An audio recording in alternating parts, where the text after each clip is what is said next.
Right now, on the National Weather Desk, another atmospheric river targets California. Heavy rain, snow, and floods possible. This is a moisture plume that comes up from the ocean. While the relentless rain takes a toll on California's crumbling coastline. It's even more noticeable than in years past. Can some people really tell when a storm is coming through joint pain? Whenever it starts aching, I know something is getting ready to change. On this Daytona 500 weekend, you'll hear from the man known as NASCAR''s unofficial meteorologist. My goal is not to hurt the sport, but to make sure fans are prepared and have a good time. And why the coldest time of the day is actually first thing in the morning.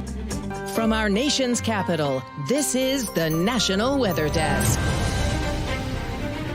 Good morning and welcome to the National Weather Desk. I'm Amira David. Another atmospheric river has California in its sights, just like the two that hit the state earlier this month. By early next week, the system could dump another foot of rain in some places with multiple feet of snow in the mountains. Bakersfield meteorologist Miles Musio is tracking the storm for us this morning. We have what would be by count the fourth significant atmospheric river coming up. We're going to call it the Pineapple Express here. Why? Because here's Hawaii and here is that moisture. Enough water is contained in these atmospheric rivers that would fill the Amazon River. And all of this moisture is moving up. It's going to be channeled by another low pressure system right up here to California. Going to be kissing California right there, kind of a wet kiss right here in the San Francisco area. Then it's going to kind of pivot around across the Channel Islands, and we're going to be seeing a lot of moisture going into late Sunday, Monday, and Tuesday and Wednesday. So here comes the moisture, and you can see how much rain is going to be falling here. The mountains kind of squeeze that moisture out, kind of enhance it. And so the oranges and the yellows, that would be 3-4 inches of rain from Santa Barbara all around San Luis Obispo, Point Conception. Up in the mountains here, the High Sierra, this is the liquid equivalent, which will turn into multiple feet of snow in the higher elevations with high snow levels there. And up here in the Redding Red Bluff area, it looks like maybe 6-7 inches of rain. So a lot of rain coming from this latest atmospheric river. It's one of the reasons it's been so wet this year. The Pacific Ocean has been pounding California's central coast this winter, and now many areas of the coast are crumbling. As John Palmenteri reports, residents say they've watched the waves wallop everything from seawalls to coastal cliffs. It feels to me like it's even more noticeable than in years past. And most recently, this area along Channel Drive has had a facelift. The powerful waves have scoured away the sand in many locations where old oil well caps, some of them very large, are now exposed when they are normally covered. It's especially shocking just in the last couple of weeks. Yeah, then there's literally no sand. Along Shoreline Park above Ledbetter Beach, one of the hills has collapsed. It's an area that's geologically uncertain, not just for those walking on the top side, but also if you're too close along the base of the cliffs. They warn people, don't sit underneath those cliffs. And more than one area of Shoreline Park has had its problems. Signs are posted, but curious passerbys often get close enough to look over to see what's missing. And in Isla Vista, we've seen a balcony collapse when the bluffs below broke off. This week, we learned 2 buildings have been red tagged, and others are in line for a major reconstruction project when the students are gone for the summer. With more harsh weather coming, it'll also put demands on public works, parks, and waterfront crews to monitor new dangers and clean up the expected ongoing damages.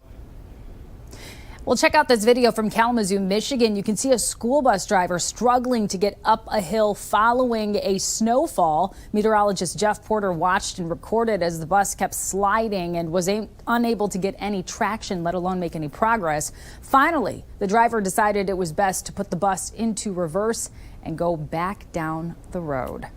Well, Tuesday's storm dumped plenty of snow in Massachusetts, and now we are hearing about multiple reports of ice falling from the Cape's bridges. Ted Wayman has more.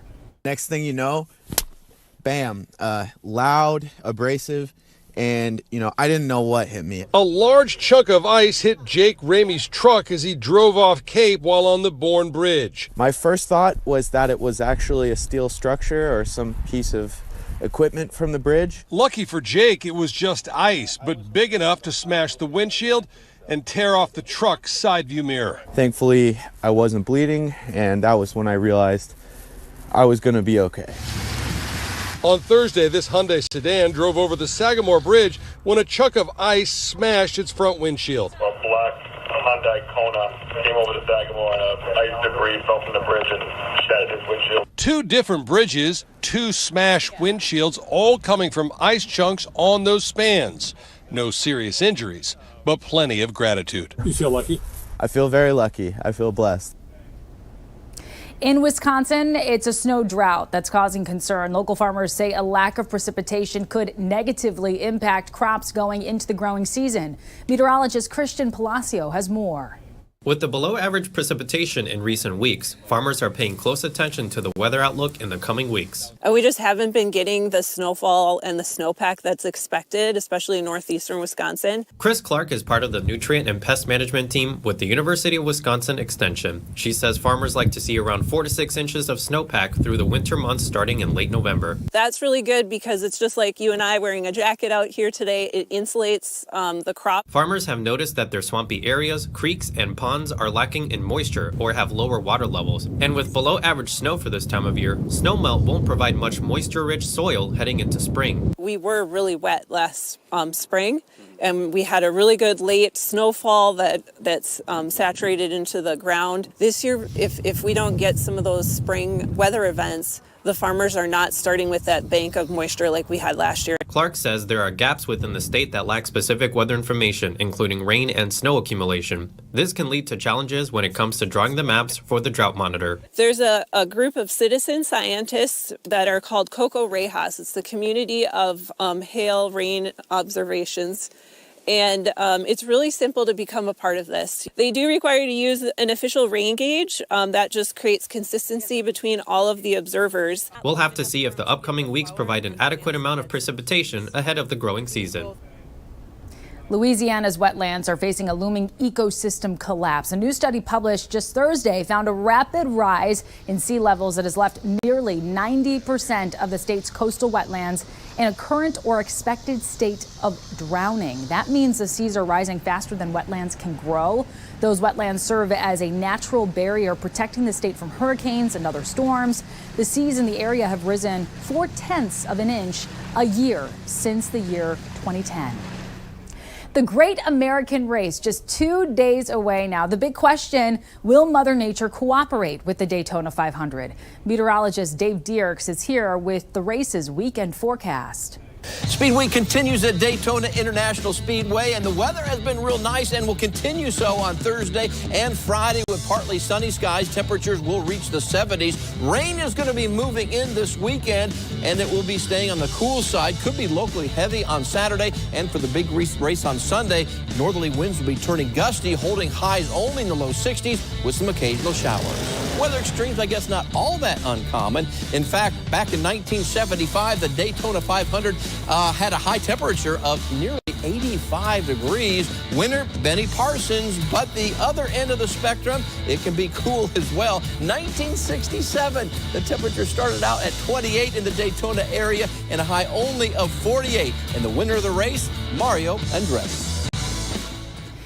And with President's Day weekend here, let's check in on the forecast in cities connected to our commanders-in-chief. We start in Washington, D.C., named for our first president. Today will be cloudy with a high of 47, but 2 to 4 inches of snow expected to fall overnight into tomorrow morning. Abe Lincoln lived in Springfield, Illinois for many years, and there it is snowing right now. They're expecting 2 to 4 inches in all with a high of just 32 degrees. Meantime, Macon, Georgia, about 90 minutes from Plains, the longtime home of Jimmy Carter, they will see plenty of sunshine today with afternoon temperatures soaring into the upper 60s. And Cedar Rapids is about 30 miles from West Branch, the birthplace of Herbert Hoover, the only president born in Iowa. And they're looking at scattered snow today with highs in the 20s. Coming up on the National Weather Desk, we return to the Daytona 500 and speak to an unofficial NASCAR meteorologist about what goes into forecasting car races. Plus, we'll look at the relationship between joint pain and the weather.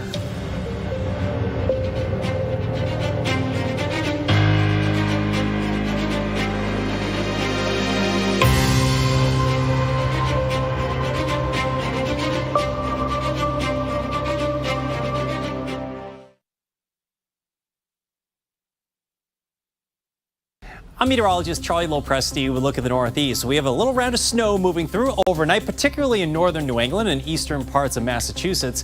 Those of you early in the day tomorrow that have some snow will be primarily confined to northern parts of New England from New Hampshire to Maine, while most of the Northeast sees some developing sun. The wind picks up on our Friday. The afternoon will feature northwest winds gusting over 30 miles per hour. Highs will be in the 30s. Another round of snow moves into southern zones on Saturday. I'm Chief Meteorologist Gerard Jabali. Here's a look at the mid-Atlantic region. We are watching for two systems to come through. The first will just bring some sprinkles as we move through the day, but as we get into Friday and Saturday, better chances for snowfall as the system goes by. 1 to 3 inches of snowfall, relatively speaking, across the Delmarva region. But as we get into Saturday, at least it'll clear out, and what we have on the ground should melt away off the roads pretty quickly. It's going to be a cold night overnight on Saturday night into your Sunday morning, though.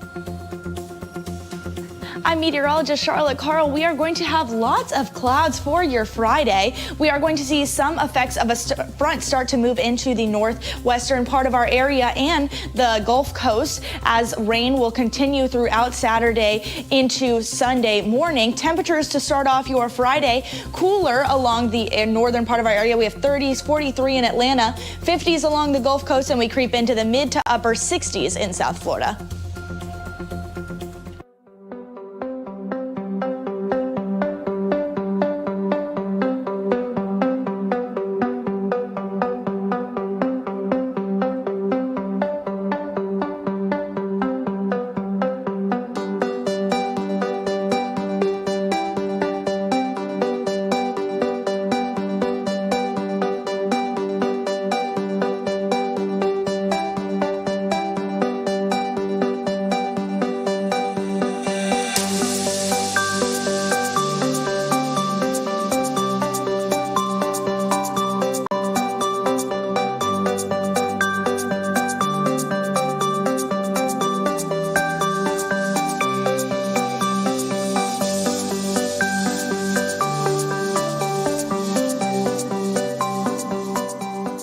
You are watching the National Weather Desk.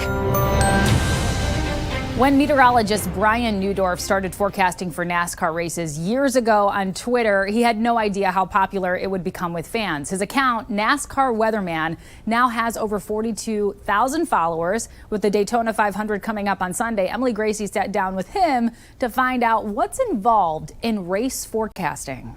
The worst, the weather situation you're going to have to deal with for NASCAR, genuinely speaking, is going to be the rain, maybe some heat, but I haven't had too many problems, but it's generally rain. Now, Martinsville in the March, yeah, we had a snow situation. They actually canceled the race because they got so much snow. You know, generally it's rain that's going to cause a problem to at least cancel or postpone a race or the threat of severe weather. That's got to be like a much bigger risk when you have any sort of severe weather going on, that the fans are actually at risk, and not just in the stadium, but like going out to their cars. It takes time to get everybody kind of cleared out. My goal is not to hurt the sport, but to make sure fans are prepared and have a good time. I want them to have a great weekend. I want them to have a good time. I want them to be prepared so that they'll come back and enjoy the sport that we all love. Other sports have on staff meteorologists, or at least hire out meteorologists. Are you aware of NASCAR having any meteorologists that work directly for them? No, I'm not aware of any. Now, I think a lot of times it comes down to tracks, okay, or local municipalities. In some situations, in some big places, there's a meteorologist, be it a television meteorologist. Some tracks will hire out. I've heard that before. Daytona 500 coming up. What advice do you have for fans who are going? What should they pack? What should they wear? What should they be prepared for? You know, you're going to Florida. Take rain gear. I like to say if you bring rain gear, that's more insurance that you're never going to need it. If there is a lightning strike or if lightning detection goes off, where do people go? Do they all have to just go back to their cars? Is there a place to shelter? I think a lot of them try to get them into the concourse areas underneath the stands, out of the elements. You know, please. That's genuinely what I think they do. I haven't seen, and I think it is track by track. That's where a decision needs to be stepped in up ahead of time so that fans don't feel like they have to make that decision between watching the outcome that they paid for versus their own personal safety. And head over to our YouTube page to go further in depth with Brian. He talks about some of the most dangerous weather events in NASCAR history. Very interesting. We've also linked his handle there so you can get live weather updates for the race on Sunday. Just search the National Weather Desk and be sure to subscribe while you're there. High surf and heavy rain are forecast for California in the coming days. Rich Rodriguez spoke to local park officials about why this round of wet weather is forcing them to close local parks and beaches. Oceano Dunes is the last beach in California that allows you to drive down to the water. But to get there, you have to cross Arroyo Grande Creek. When the water level in the creek reaches 12 inches, state park rangers are required to stop vehicle traffic. Normally that creek is dry. It's not even running. But during the very rainy seasons, we get a lot of water that comes out of there. What also feeds the creek is water from Lopez Dam. It provides drinking water for the area. Sudi says Lopez Lake is at capacity, and water is being released ahead of big storms in the forecast. That release of water, forecasted rains and high tides, makes it very hard for state park operations to keep the park open due to that 12-inch rule. People come from all over California and even Nevada to enjoy Oceano Dunes. While the week-long cancellation on camping reservations will upset some people, Sudi says safety comes first. They're getting stuck in 3 inches of water, let alone 12 inches of water. And so state parks can't tell if it's going to necessarily, it's hard to forecast. Is it going to be 12 inches or is it going to be 3 feet? Due to high surf and heavy rain in the forecast, campgrounds will be deserted for the next week. You've probably heard that people can tell when a storm is coming because their joints hurt. So is there science to back that up, or is that just a sixth sense? Irina Plunkett went searching for the answer. For the last 20 years, Lynette Hall has been living with a sort of sixth sense. I feel it before it even gets here. It's what she likes to call her gauge before a storm, a pain in her joints that tells her that inclement weather is coming. Whenever it starts aching, I know something is getting ready to change. And it normally happens in the wintertime, not so much in the summer. It's an ailment that keeps chiropractic doctor Melissa Peroti's business booming when the weather strikes. It's always a lot busier on your tummy if you're okay with that, with a lot of people very flared up right before a storm. She says she can almost forecast what her 40-plus-year-old patients at her Reno clinic are stopping in for. I feel like when it's very, very dry and then a very wet storm comes in, that's when we see the biggest uptick in our patients in their joint pain. An observation that tracks. In 2015, an Arthritis Foundation study found among 810 people with osteoarthritis, when the humidity and temperature went down, that had a significant effect on joint pain. Pain was more intense the colder the temperature was. Although not peer-reviewed, the study is backed by Harvard Medical School. Dr. Peroti theorized the pain is likely to be caused by atmospheric pressure changes. Several other organizations support that theory, like Direct Orthopedic Care, who says, quote, lower air pressure pushes less against the body, allowing tissues to expand. Expanded tissues put pressure on joints and cause pain. Sturgeon spearing season is a big deal in Wisconsin, but anglers say this season has been one of the slowest in history. Experts blame the warm winter this weather season. Eric Peterson has more. The sights and sounds of the season. Spearer Gary Kidrusky says the frozen surface on this part of Lake Poygan has his attention. Ice is booming and banging today. Must be warming up with the sun. And there's cracks, but there's 8 inches of ice. You just got to watch where the hell you're going. The season on the upriver lakes is different than the one on Lake Winnebago. Moronic says the upriver lakes are shallow and typically have clearer water than Winnebago, putting the spearer's success rate at about 62% compared to about 9% on Winnebago. And that's not all. There's a higher concentration of fish up here because the fish are basically staging in these upriver lakes to go upriver in the springtime for spawning. On Monday morning, Gary Kidrusky brought this 27.7 52-inch sturgeon to the registration station at Indian Point. He and his wife have been spearing for about 45 years. We were sitting there and our heater went out. Heater didn't work for a while. And we're in a tent, and the fish came through about 9 o'clock, and it was a peanut shot. He was in the middle of the hole going slow. I wish some of the other ones were that easy, but I'll take it. And time now for a short break, but first we take in the views of a snowy Pennsylvania.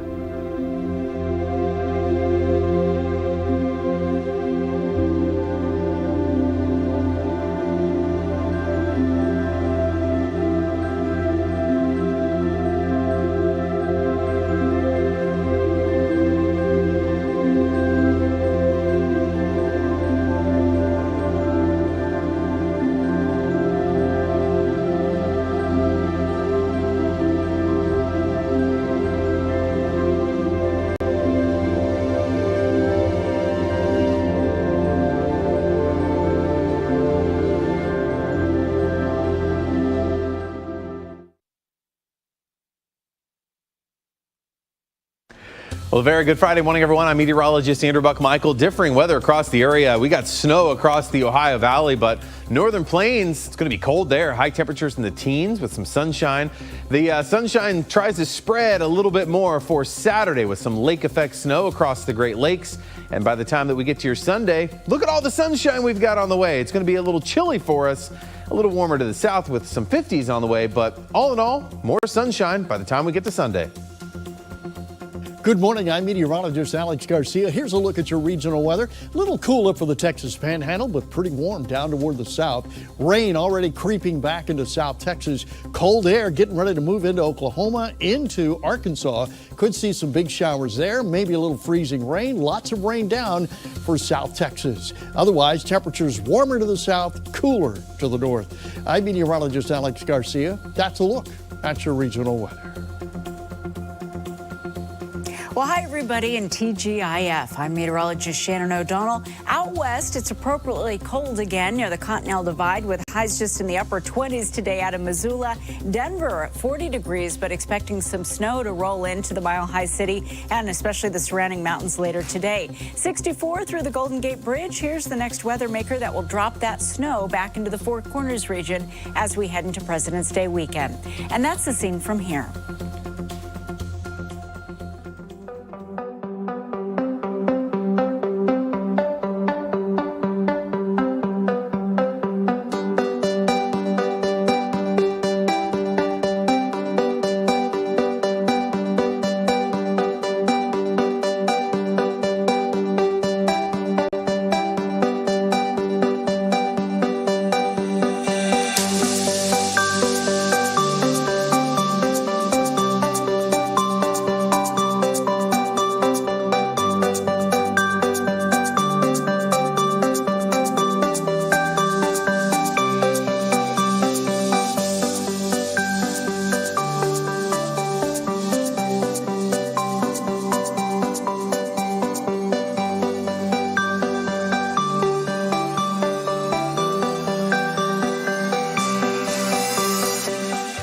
Weather Window, presented by the National Weather Desk. Sand dollars were plentiful along South Carolina's Sullivan's Island. They're a species of burrowing sea urchins found in warm zones along all the continents. Cross-country skiing in Montana is great exercise, especially when trying to keep up with your best friend Stella. And here's a great shot of this week's waxing crescent moon. The first quarter moon arrives at 10 o'clock this morning. For more content like this, follow the National Weather Desk on TikTok. Well, many people believe the coldest time of day is in the evening or late night, but the coldest time of day is actually the early morning. And meteorologist Natalie Walters explains why on TikTok. Why is the morning typically the coldest time of the day? Well, a simple answer is that during the day, the sun is heating the Earth's surface and it gets warmer. Once the sun sets, we stop receiving that radiation, and all of that radiation that's at the Earth's surface then starts to escape up into space. So the coldest time of the day is going to be right after sunrise, once all of that heat has escaped before the sun starts heating the surface again. Really interesting. For more content like this, be sure to check us out on social media. Just search the National Weather Desk.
Thank you so much for joining us. I'm Amira David. Make it a great Friday. Have a wonderful weekend, and we will see you right back here on Monday.